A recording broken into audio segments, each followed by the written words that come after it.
welcome back for another segment of Michigan Conservative Roundtable. I got Mac, Marty, and TJ. Just recently, Mueller was in the house. I say that sarcastically, but as we know, if you've been paying attention to the news, Robert Mueller, however you say his last name, Robert Mueller, he appeared before the House Judiciary and Intelligence Committees. And before we start ripping into Robert Mueller, I would like to give him some credit for some of the things he's done in the past. For those who are not aware, he was a prior service Marine Corps officer, served in Vietnam. He received the Bronze Star and Purple Heart. I say that because what just recently happened is a sad way to see his career end. Someone who was so honorable in his earlier years, and then to see what played out just last week. Jerry Nadler, chairman of the House Judiciary Committee, Adam Schiff, and some people know him as Shifty Schiff, chairman of the Intelligence Committee. Mueller was basically used, abused, and then thrown out by the Democrats. I'm sorry, I didn't mean, apologies for the interruption. But did anybody but me notice how many times the Democrats would begin their questions with, "Thank you for your service, thank you for your..." Now, yeah, let's be thankful for his service, I think that's fair enough. But how they were trying to ingratiate Mueller and the Mueller report, you know, they were trying to give it an aura that it really didn't deserve, I thought. I'm sure that was the tactic, too. Yeah. They say we're proud of our troops, we support the troops, thank you for your service, but their actions indicate otherwise. Yep, exactly. Well, it was just sad the way they used him. I just, yeah. You know what? It was sad he allowed himself to be used. I don't know if he was fully, had a full grasp of his competency, but it was just sad to see the way they kind of used him and tossed him aside. Well, he dug his own hole a little bit, I think. This is true. You know, I mean, prosecutors don't say some of the things he said, but I don't want to put words in your mouth there, TJ. The Mueller report, the work that bears his name. To quote Trey Gowdy, the person that learned the most about the Mueller report was Robert Mueller. In some of the Q&A, I admittedly did not have an opportunity to watch it all. You know, I was working, and then I went to the barber shop. And that's where I got to see the most of the Mueller in the house. And as I'm sitting there waiting to get my hair cut, I was going into a slow boil. But between the two committees, he didn't seem to know of the quote by President Trump to the effect, "This is the end of my presidency, I'm effed."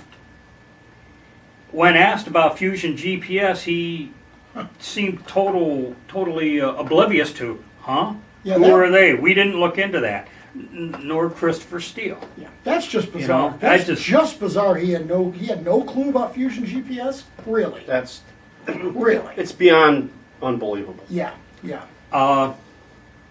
One of the representatives went down the list of investigators, and it was pretty obvious that Mueller had no idea, and we're going to give Andrew Weissman the credit here, but Mueller had no idea the investigators, Andrew Weissman, had stacked against Trump. Most had pro-Hillary connections, to include one that was directly involved in the smashing of her Blackberries. So, you had Mueller, the Mueller report, but they think Andy Weissman actually wrote it with the assistance of all his anti-Trump associates. Any comments? Yeah, one of the things that's bothersome about that is when you consider, you mentioned the gentleman who smashed the phones, he's certainly involved. He can't be part of the investigation, and that's why Jeff Sessions recused himself so quickly, because he was part of the Trump campaign. So they effectively nullified a confirmed by the Senate appointee to Attorney General with this nonsense. Yeah. It ruined his career, because he had a seat in the Senate he gave up. Yeah. He had to become Attorney General, then he does the right thing, and now he's out of a political career entirely. You know, and it's, yeah. Well, and I mean, just, you don't have the deck stacked against somebody who, one of the congressmen, and I was actually watching as much of the hearings as I could, you know, how do you not look at something like that and not conclude that it's a stacked deck? Every one of those investigating attorneys were Hillary supporters or left-wingers of some type, every single one of them.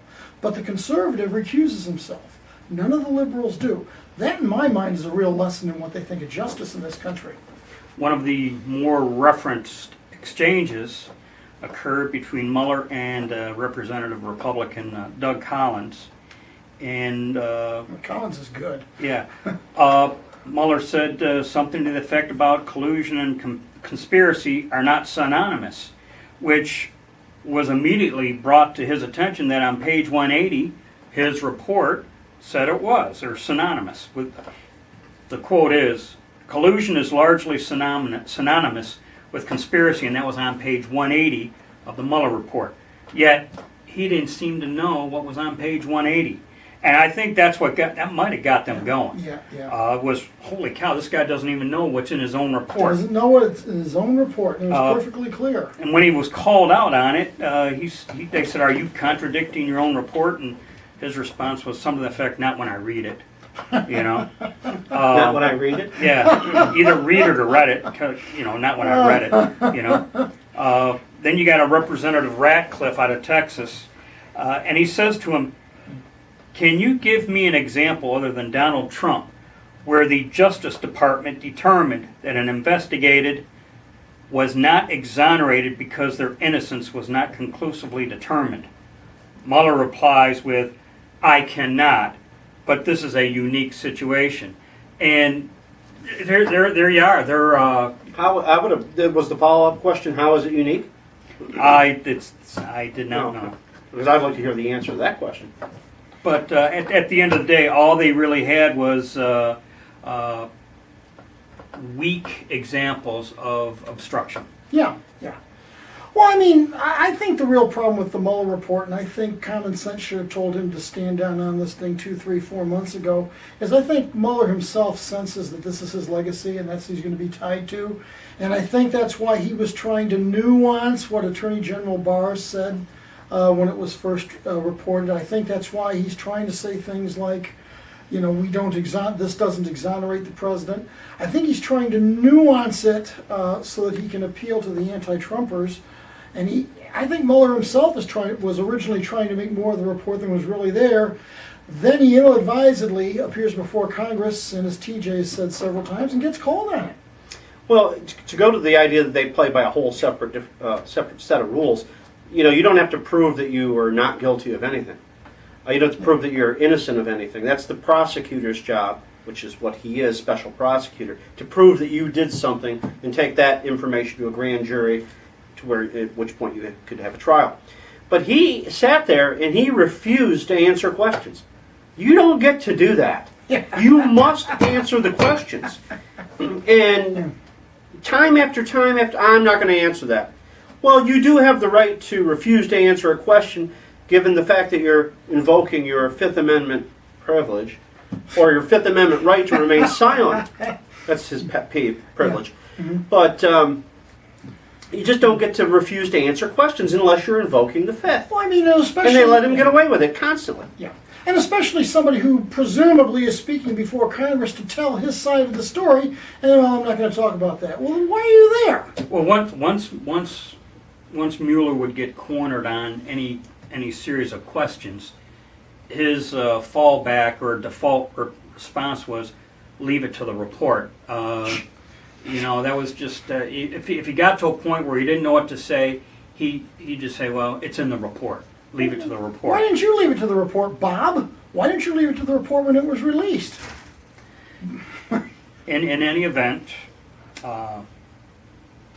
Trump's effort to defend himself, that's what they're viewing as obstruction. A guy who is innocent and in defense of his name, well, he obstructed us ruining his good name. CNN Jeffrey Toobin complained that what did the president do wrong here? It wouldn't be easy to answer that question. So Jeffrey Toobin is Now he's not too happy that that Robert Mueller did not produce what they were hoping, because the Mueller report did not exonerate. It's like we're becoming a third world republic now. It was said before, yes, no one is above the law, including Trump, but he is not below it either. Now I feel like we're going into a new chapter where it's time to investigate the investigators, even if it means destroying Obama's legacy. Yep, I agree. Well, what legacy is there worth preserving? Well, I think quite that'll be frankly? destroyed by the test of time. Yeah, exactly. Uh, It's extraneous, and I apologize for being extraneous, but voting for a president because he's black and to make him the first black president is really a very, very weak reason for voting for him as president. Especially when there have been plenty of good black candidates. Exactly. I'd have voted for Ben Carson. Me too. You know, Herman Cain. Herman oh Cain. yeah, I'd big vote for time. Herman I'm a Cain. big time Herman Cain guy. Alan, I can't think of his last name now. Podcaster, Alan somebody. Yeah, the libertarian. Yeah. But you should never vote for somebody based on their skin color. You should never vote for anybody Or their based on sexual skin color. orientation, Or or their gender, which there are only two of. Mm-hmm. Boom. Yeah. What I couldn't help but notice was after the Mueller hearing, President Trump, and I don't know if people have noticed this, but as he was going to board Marine One, and he does this a lot, he has these impromptu press conferences. And to be honest, I don't recall very many presidents, on his way to the helicopter, stops and engages the reporters. Do you? No. Do you? No, I don't. And that Wednesday after the Mueller hearings, they're interviewing him, and he's pretty much saying Mueller did a horrible job, but had nothing to work with. And by saying that to the reporters when he said it, I know that's his way of trying to get it into mainstream media, because Fox is the only one that's really going to show that. Whether or not CNN, NBC, CBS, whether or not they show it, I don't know. But I think in part the reason why he engages these reporters on the in that situation is he's just trying to get it into the mainstream media, things that they won't report. Yeah. And I would say and I've said this before, but this is why I think he's one of the most transparent presidents. He'll stop on the fly and engage these news people. He doesn't hide his opinions very Well, he much. doesn't or very stammer deeply. like Barack Obama did when he didn't have his teleprompter. Yeah. Any final thoughts before I close?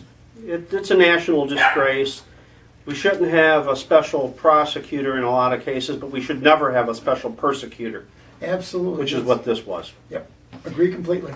Okay, so in wrapping up, Dems still want to impeach President Trump, probably because he's there to drain the swamp.